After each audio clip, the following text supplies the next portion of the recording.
Have you ever walked away from a conversation and immediately started replaying it in your mind, analyzing every word you said, every pause, every reaction? If so, you're not alone. But here's what psychology reveals.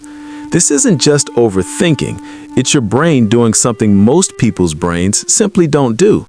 And it says something profound about who you are. Most people have conversations and move on. They don't dissect tone, they don't analyze word choices, they don't replay interactions for hours or even days afterward. But you do. And if you've been told you're overthinking, that you're too sensitive, or that you need to just let things go, here's what science actually says. You're not broken. You're wired differently. And that difference comes with both challenges and extraordinary strengths. Let's explore why some people overthink every conversation and what it really means about your mind. First, heightened social sensitivity. People who overthink conversations are operating at a level of social awareness most others never reach. While someone else hears words at face value, you're processing multiple layers simultaneously. You notice the slight shift in tone, the micro-expression that flashed across their face, the hesitation before they responded, the word they chose instead of another word. Your brain is constantly collecting data that others completely miss. And here's the key.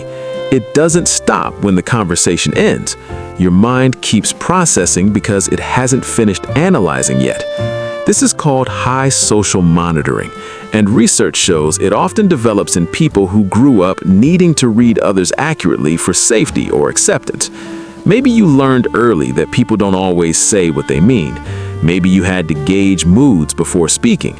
Your brain adapted, and now it's exceptional at reading between the lines. This is why you might replay a brief chat with a friend and suddenly realize their response felt off. You're not imagining it. You're picking up on data others don't even register. Studies suggest only 15 to 20% of people have this level of social perception. Yes, it can feel exhausting, but it also means you understand people at a depth most never will. Second, emotional depth and processing complexity. When you overthink conversations, you're not just analyzing words, you're processing emotions. Long after the interaction ends, the emotional weight lingers. You feel what was said, not just understand it. This is linked to sensory processing sensitivity, a trait found in about 20% of the population. If you have this trait, you're what psychologists call a highly sensitive person, or HSP. You don't just hear someone's words, you feel the emotions behind them. You sense disappointment, frustration, or sadness, even when it's hidden. And because your emotional processing runs deeper, you can't just move on quickly. Your brain needs time to process what happened, what was felt, and what it means. The overthinking is part of that process. This can feel like a burden. Why can't you let go like everyone else? Why does a single comment stay with you for days? But here's what it really means. You experience life at an emotional depth most people never reach. You're capable of profound empathy, deep connection, and emotional intelligence that others simply don't have. Your depth isn't a weakness, it's a strength. Third, pattern recognition and threat assessment. When you overthink conversations, your brain isn't dwelling on the past randomly. It's trying to predict the future. You're analyzing patterns, looking for clues, preparing for what might come next. This is called predictive social modeling. Your mind is constantly mapping out what people might do, think, or feel based on what they've already done. When you replay a conversation, you're asking, what did that tone mean? Were they being honest? Did I say something wrong? What will happen next time I see them? These aren't irrational worries, they're probability assessments. And this pattern often develops in people who grew up in unpredictable environments where being able to anticipate reactions prevented conflict or harm. Your brain learned that prediction equals safety.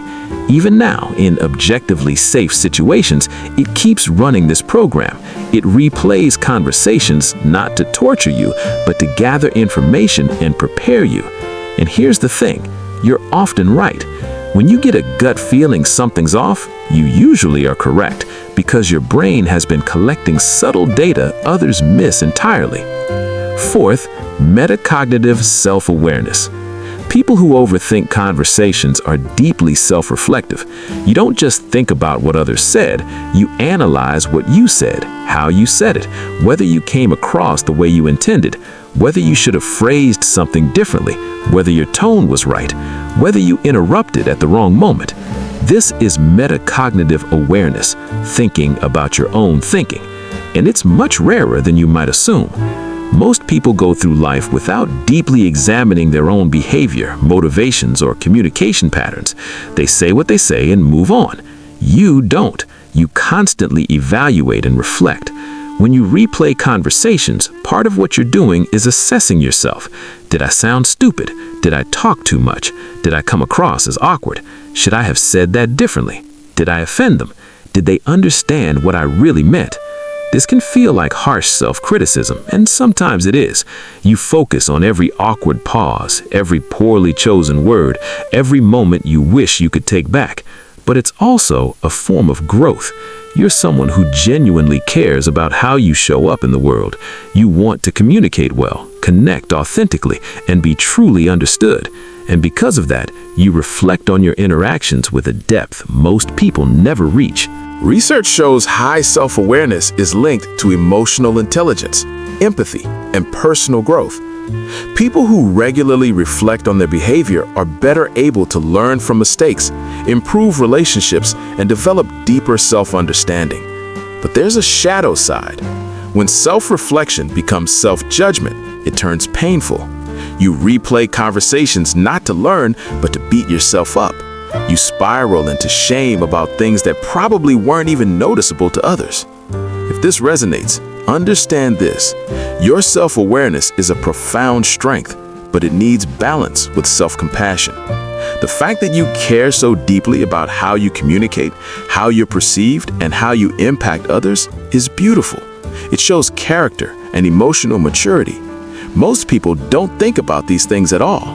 Yes, you'll make mistakes. Yes, you'll say things you wish you hadn't. But the fact that you notice, that you care, that you reflect, that's what makes you capable of deep, meaningful growth. That's rare, and it's valuable. Finally, trauma-informed hypervigilance. If you obsessively overthink conversations, especially focusing on what might have gone wrong, this behavior may be rooted in past experiences. Psychology calls this hypervigilance, a state where your nervous system constantly scans for threats, even in safe situations. For many who overthink, this developed as a survival mechanism in response to childhood experiences where monitoring others' emotions was necessary for safety. Your brain learned to replay interactions as protection. It learned to ask, did I do something wrong? Are they upset? Am I safe here? Even now, years later, your brain runs that program. It's trying to keep you safe by looking for signs of danger, rejection, or withdrawal. This isn't your fault. You're not broken. Your brain adapted to survive, and that adaptation helped you. But in healthier environments now, it can feel burdensome. The good news? This pattern can be healed. When you understand your overthinking is rooted in a nervous system response, not a personality flaw, you can work with it differently. You can notice when you're replaying out of fear versus genuine analysis. You can reassure your brain that you're safe now. So if you overthink every conversation, you're not defective. You're someone with rare cognitive and emotional traits. You're hyper-perceptive. You process deeply. You recognize patterns others miss. You're self-aware and reflective.